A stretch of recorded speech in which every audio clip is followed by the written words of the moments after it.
Hello everyone, তো কেমন আছো সবাই? চলে আসলাম আর একটা নতুন ভিডিও নিয়ে।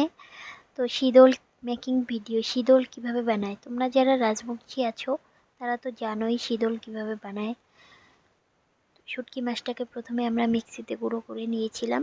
মিক্সিতে করলে দেখলাম ভালোই হয়, উনুনের মধ্যে করলেও ভালো হয়। তারপর ওই শুটকির গুঁড়ো যে আছে ওটাকে আবার মানকচু যে আছে মানকচুর সঙ্গে মিক্স করতে হয়।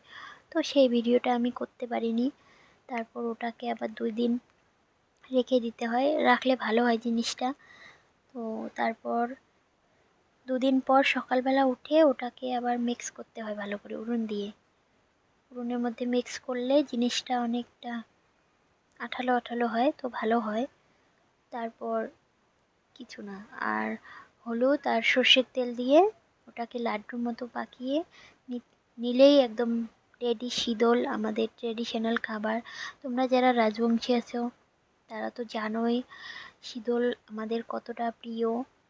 আর যারা খাওনি কোনো দিন তারা এটা স্বাদ বুঝবে না। তো কেমন লাগলো ভিডিওটা কমেন্ট করে জানিও। তো আজকের মতো এইটুকুই। ভিডিওটা লাইক কমেন্ট শেয়ার করে দিও। তো